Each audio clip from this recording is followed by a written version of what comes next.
Welcome to Moments in the Word, where the good news is breaking news. I'm James Tyler, your host, coming to you live from the Castle Studios.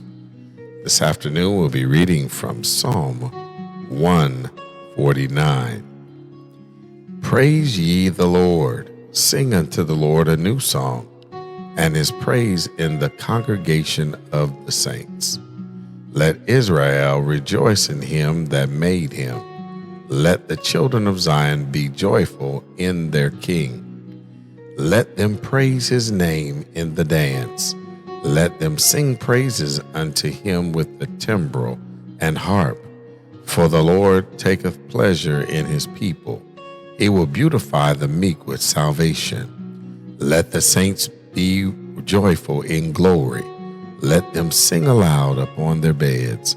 Let the high praises of God be in their mouth, and a two-edged sword in their hand, to execute vengeance upon the heathen and punishments upon the people, to bind their kings with chains and their nobles with fetters of iron, to execute upon them the judgment written. This honor have all his saints. Praise ye the Lord. As we turn and we look at the context of this text here in Psalm 149, we find that it's a beautiful hymn that encourages us as believers to praise and rejoicing in the Lord.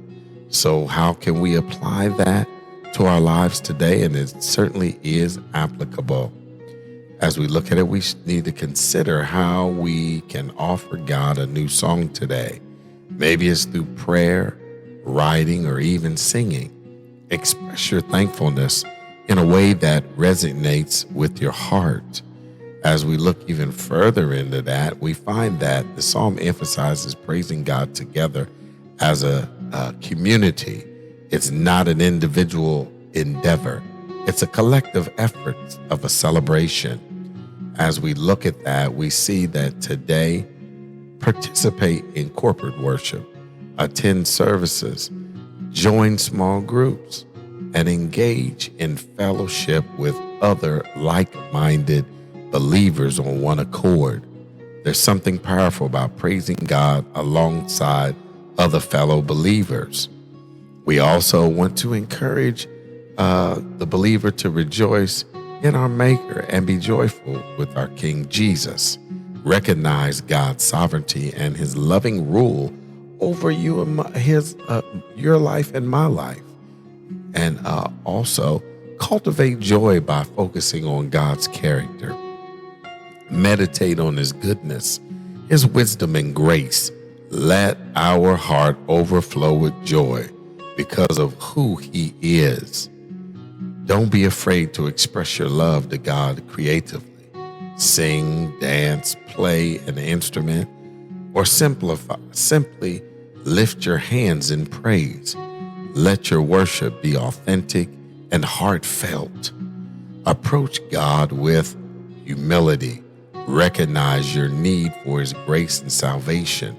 Receive his forgiveness and allow him to transform you and my life in this day and time. Let your words and my words, my attitudes and my actions, thoughts and relationships, as we've said in the previous chapters before, even our generosity, godliness, and compassion, all bring glory to Christ. None of us are perfect, but let's make honoring the Lord our chief aim in all aspects of our life. I'm James Tyler, coming to you live from the Castle Studios. And remember, where the good news is, it's always breaking news. God bless.